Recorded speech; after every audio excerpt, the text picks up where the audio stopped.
ये जो फोटो आप देख रहे हैं, इस फोटो का मतलब ये है कि हमारे आसपास में जो खेत होते हैं, उन खेत के अंदर एक कोने में हम हमेशा अपना कचरा इकट्ठा करते हैं, और हम अपनी रसोई के बाहर में भी हर दिन कचरा इकट्ठा करते हैं। दो तरह के डिब्बे होते हैं, एक में गीला कचरा डालो, एक में सूखा कचरा डालो। तो मैं आपसे ये बोलना चाह रहा हूँ, आज के बाद में आप गीला कचरा जो है आपको फेंकने की जरूरत नहीं पड़ने वाली है। अगर आप चाहो तो इस गीले कचरे को जो है कंपोस्ट में, यानी कि खाद में कन्वर्ट कर सकते हो, अपना जो ये कल्चर वाला प्रोडक्ट आया है इसके माध्यम से। ठीक है, हर साल हम देखते हैं कि हमारा यहाँ पर जो पराली होती है, ठीक है, पंजाब वाले देख के तो अभी हंस रहे होगा कि यार ये तो लास्ट टाइम मैंने कर दिया यार, ये तो ठीक है, मुझे करनी नहीं चाहिए थी। लेकिन मैं आपको बोल रहा हूँ कि इस पराली के माध्यम से बहुत बड़ा वायु प्रदूषण होता है। ठीक है, प्रदूषण बहुत ज्यादा फैलता है। दिल्ली में तो हमेशा प्रदूषण लेवल बढ़ जाता है जब जब ये पराली होती है। तो इसका भी आज हमारे पास में तोड़ आ चुका है। और इस कल्चर को देने से हम हमारा जो वेस्टेज कचरा होता है, जो कि गीला कचरा होता है, उस गीले कचरे को हम कन्वर्ट कर सकते हैं खाद के रूप में। तो यहाँ पर कन्वर्ट करना मतलब कि जितना ही वेस्टेज होता है उसको हम कन्वर्ट कर सकते हैं अपनी इनकम के रूप में। कि आज जो हम मार्केट से कहीं प्रकार की खाद लेके आते हैं, वो खाद हम अपने घर पे खुद ही बना सकते हैं। तरीका क्या है? तरीका आसान है, बहुत अधिक तरीका आसान है। यहाँ पे करना क्या है कि किसी भी कोने के अंदर, किसी भी कोने पे आप अपना जो है एक जगह बना लीजिए, और वहां पे छोटा सा गड्ढा खोद दीजिए। गड्ढा खोदने के बाद में सारा कचरा जो है उसके अंदर आप डालते रहिए। जितना भी हमारा गीला कचरा होता है, जितना भी हमारा पूरा खेत का जो वेस्टेज है, उसके अंदर आप डालिए, और डालने के बाद में इसको उसके ऊपर से स्प्रे कीजिए। जो ये कल्चर है, इस कल्चर का अगर हम स्प्रे करेंगे तो स्प्रे में मात्रा कितनी लेनी है हमें? 1 टन कचरे में हमें 1 लीटर डोज को काम में लेना है। ठीक है, 1 टन कचरा जो है हमारा, उस कचरे में हमें 1 लीटर मात्रा लेनी है, और उसको रेगुलर हमें स्प्रे करते हुए चलना है। और नॉर्मली 5 से 7 दिन में जितना हम पलट सकते हैं, कम मात्रा में है तो पलटिए, ज्यादा मात्रा में है तो करना क्या है कि हमने पहले एक स्प्रे मारा, फिर उसके बाद में दोबारा उसके ऊपर कचरा डाला, फिर दोबारा उसके ऊपर स्प्रे मारा, फिर दोबारा उसके ऊपर कचरा डाला, फिर उसके ऊपर स्प्रे मारा। तो इस तरह से अगर हम स्प्रे मारते हुए चलेंगे तो हमारा जो ये वेस्टेज है, वो आने वाले 40 से 60 दिनों में कब खाद में परिवर्तित हो जाएगा, हमें खुद को पता नहीं चलने वाला है। तो यहाँ पर इस खाद के माध्यम से अगर मैं बात करता हूँ, तो इस खाद के अंदर जो नाइट्रोजन की वैल्यू होती है, वो लगभग लगभग जो है यहाँ पर आपको प्रोडक्शन मोर देन 25% बढ़ जाएगा।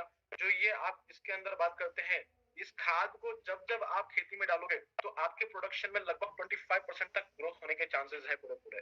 ठीक है, साथ ही साथ में यहाँ पर जो है नाइट्रोजन की वैल्यू जो है वो 4% बढ़ जाएगी, पोटेशियम जो है वो 1% तक बढ़ जाएगा, और फास्फोरस जो है आपके खेत में वो 1% तक इंक्रीज हो जाएगी।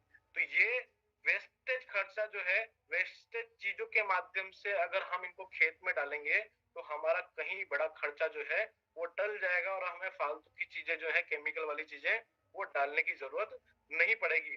तो इस प्रकार हम अपना वेस्ट डिकम्पोस्टिंग बना सकते हैं। तो यहाँ पर वेस्ट डिकम्पोस्टिंग के बारे में मैं एक ही चीज आपको बोलना चाहूंगा कि आज जो आप वेस्ट डिकम्पोज मतलब कि जो हमारा कल्चर है, इस कल्चर से हमें बेनिफिट क्या होने वाला है कि इससे बना हुआ जो खाद होगा, उसमें जो एमिनो की जो दुर्गंध आती है, मतलब कि आपने देखा होगा कि जब जब आप जहाँ कचरा इकट्ठा होता है, वहां कचरा इकट्ठा होता है, तो वहां पर एक अमीनो की गंध आती है, जो कि आपको असहनीय गंध होती है वो। तो जब जब हम इस कल्चर को उसके ऊपर स्प्रे करेंगे तो वो गंध को भी दूर करने का काम करेगा। मतलब कि एमिनो एसिड की गंध आती है, जिसकी वजह से हमारी गंध जो है वो नाक में जाती है डायरेक्ट, और हमारे लिए वो असहनीय होती है। तो ये गंध को रोकने का काम करता है, और यही हमारा सबसे बड़ा एक यूएसपी है, जो कि आज तक हमने किसी भी डिकम्पोस्टिंग के अंदर नहीं देखा है। तो इजी एंड सेफ और इको फ्रेंडली है ये हमारे लिए। आप देख सकते हैं कि ये हमारे भाई साहब ने कोने में इकट्ठा किया हुआ है कच्चा कचरा, और उस कचरे के अंदर जब ये रेगुलर उसके ऊपर स्प्रे करते रहे, वो पलटते रहे, तो फाइनली जो है ये चेंजेस होके ये खाद का रूप में परिवर्तित हो गई। इन्होंने जो है खुले रूप में, खुली जगह पर इन्होंने इकट्ठा किया हुआ है। लेकिन मेरा आप सभी लोगों से निवेदन है कि अगर आपके पास में गोबर की मात्रा ज्यादा बनती है, ठीक है, तो आप कहीं खड्डा खुदवा के, ठीक है, उसके नीचे एक अच्छा सा जो हमारा बारिश वाला पन्नी आता है, उस पन्नी को नीचे बिछा के वहां पर अगर आप ये पूरा का पूरा कंपोस्ट बनाओगे तो आपको बहुत ही अच्छा रिजल्ट देखने को मिलेगा और आपकी कंपोस्ट जो है वो भी अच्छे से बन के आएगी। फिर इसके बाद में आता है हमारा बायो लार्विसाइड। ये बायो लार्विसाइड जो है, ये आप जो देख रहे हो, इन कीड़ों से आप बहुत ज्यादा परेशान हुआ करते थे। ठीक है, कभी ये तने के अंदर घुस जाते हैं, कभी जड़ के अंदर घुस जाते हैं, कभी फल के अंदर घुस जाते हैं। लेकिन यहाँ पे आज हमारे पास में बायो लार्विसाइड जो है, ये 2 से 5 ml मात्रा में अगर हम इसको पर लीटर देते हैं तो ये इसका रिजल्ट हमें अच्छे से देखने को मिलेगा। तो हमारे पास में अगर इस तरह के लार्विसाइड जो होते हैं, जो लार्वा होते हैं, वो लार्वा अगर आपको कहीं भी दिख रहे हैं तो लार्विसाइड दीजिए, जिससे कि आपको रिजल्ट अच्छा देखने को मिलेगा। इसमें एक चीज आपको ध्यान रखनी है कि इस लार्विसाइड को आपको रेपअप के साथ में नहीं मिलाना है।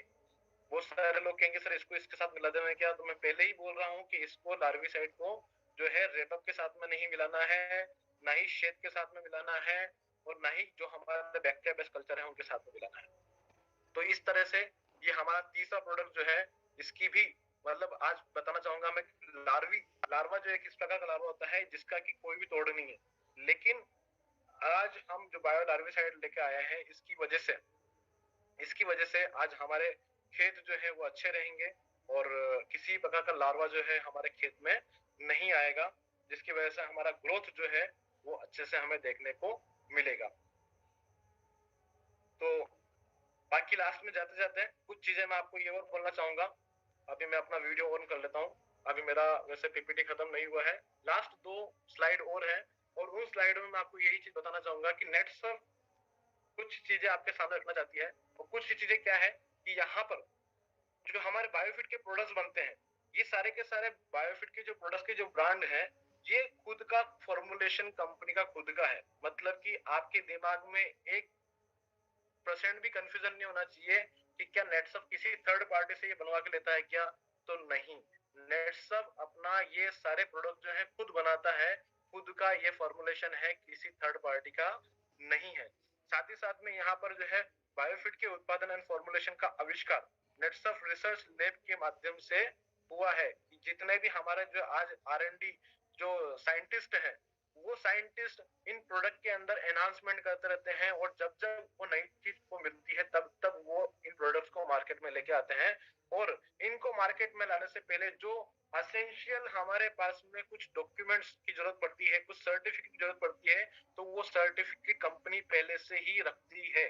ठीक है, तो यहाँ पर हमारे पास में DSIR सर्टिफिकेट इन प्रोडक्ट के माध्यम से प्रोडक्ट के लिए रखा हुआ है, ताकि हम इनको आगे की तरफ लोगों तक पहुंचा सकते हैं। इको सर्ट का सर्टिफिकेट जो है कंपनी अपने साथ में लेके चलती है, ताकि हमें किसी प्रकार की प्रॉब्लम ना आती है, नहीं आए।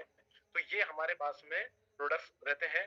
साथ ही साथ में मैं यहाँ पे एक चीज और बोलना चाहूंगा आपको कि हमारे जो ये बायोफिट के प्रोडक्ट्स जो आते हैं, ठीक है, इनका प्रोडक्शन पूरा का पूरा पूना के अंदर होता है। ठीक है, पूना में जो अजय बायोटेक कंपनी है, अजय बायोटेक कंपनी कौन सी कंपनी है, वो नेटसर्फ का ही एक सिस्टर कंपनी है। मतलब कि नेटसर्फ का ही पार्ट है। तो पूरा के पूरे जो प्रोडक्ट्स बनते हैं, ये पूना के अंदर जो हमारा मैन्युफैक्चरिंग यूनिट है, वहां पर इनका उत्पादन किया जाता है। तो आई होप कि आपको जो है मेरे द्वारा दी गई पूरी एग्रीकल्चर की यहाँ पर जो ट्रेनिंग है उसको समझ में आपको आया होगा। और किसी प्रकार की अगर आपको कंफ्यूजन है तो उसके उसके लेकर आप मुझे कॉल भी कर सकते हैं। तो thank you so much sir.